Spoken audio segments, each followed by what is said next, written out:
G'day, it's Jamie, and welcome to Where's My Yowie. Today, I'm reading an old newspaper report about a Yowie sighting and a visit from the bushranger Captain Thunderbolt at Rocky Creek in the 1800s. So we'll get into it. This was published in the Glen Innes Examiner on Saturday, the 14th of April, 1945, titled Early Days Recalled. The late Mrs. Mulcahy recalled many happenings of those early days. On one occasion, while living at Rocky Creek, the family had a visit from Thunderbolt, who introduced himself as a stockman from an adjoining station, and shot his horses at Rocky Creek and dined with the family. However, members of the family had no difficulty in identifying their visitor, as they had often previously seen him on the run.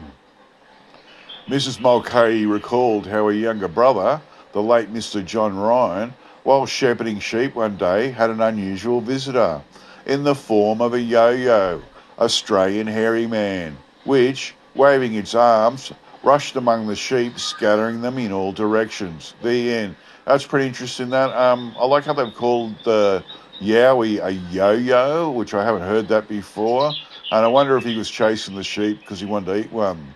Okay, so I want to talk about Captain Thunderbolt now.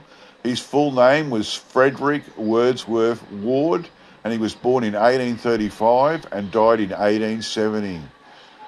He was an Australian bushranger, and he was known as the Gentleman Bushranger, and he was famous for his lengthy survival, being the longest roaming bushranger in Australian history. So it all started in 1856, where Thunderbolt's nephew, John Garbutt, became the ringleader of a large horse and cattle stealing operation. He helped them drive some 4 dozen of the stolen horses from the Lambs Valley property of his brother William to Windsor, where they were sold at auction. Ward and his nephews John and James Garbutt were all convicted, the Garbutts of horse stealing and Thunderbolt of receiving stolen horses, knowing them to be stolen.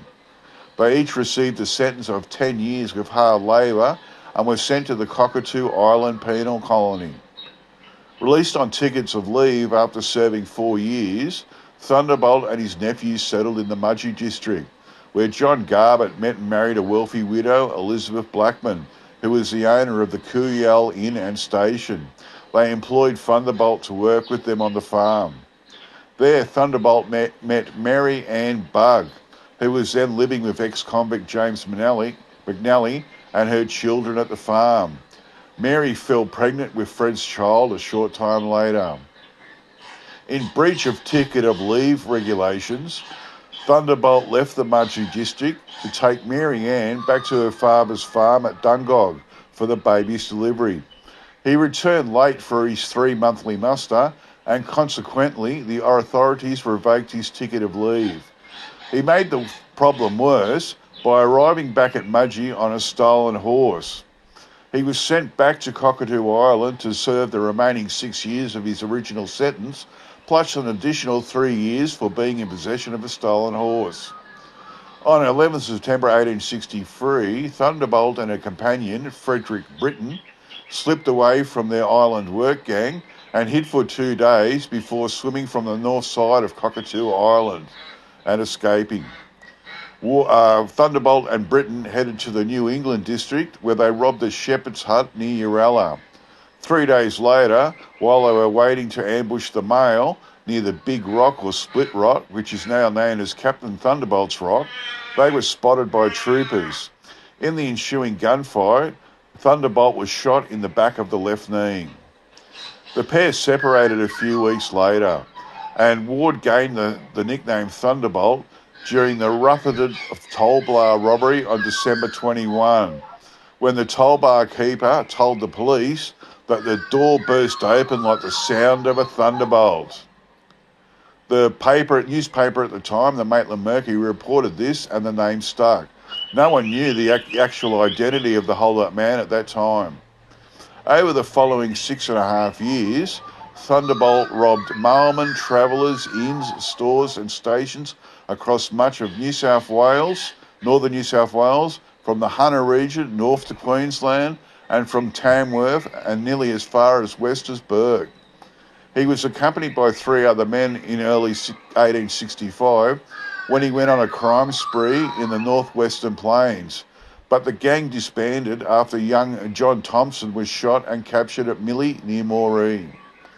Later that same year, he joined forces with another 2 felons, but his second gang disbanded soon after one of them, Jimmy the Whisperer, shot a policeman. There is no actual evidence that Thunderbolt actually ever shot at anyone. He was known for his guns and showing them, but he never actually fired at anyone. Instead, he relied on superior horseflesh to make good his getaway. He is credited for having stolen or commandeered over 40 thoroughbred racehorses in his time on the road. Thereafter, he only employed young malleable accomplices, Thomas Mason and William Monckton, and then after William Monckton left her, Ward remained largely in seclusion, surfacing only a handful of times in the next 18 months to commit robberies. On the 25th of May 1870, after allegedly robbing travellers near the Big Rock, Ward was shot and killed by Constable Alexander Binny Walker at Kentucky Creek near Urella. His capture and death followed a difficult pursuit of several miles through rough terrain. He spent the last few hours of his life in and about the Royal Oak Inn, close to Split Rock at Church Gully. There is much to support a contention that his judgment at the time was impaired by alcohol. The publican, John Blanche, served the outlaw's last drinks at gunpoint. And also Thunderbolt ignored Eliza Branch's warning that the coppers were nearby, and he was killed in the ensuing gunfight at the end. I like that. That's pretty cool. I like how he didn't actually shoot anyone that they know of, that they can prove, but he used to steal thoroughbred racehorses, which I thought was pretty cool because it's always good having a good getaway car or horse. Okay, that's it from me. I'll get back to you all next time. Bye.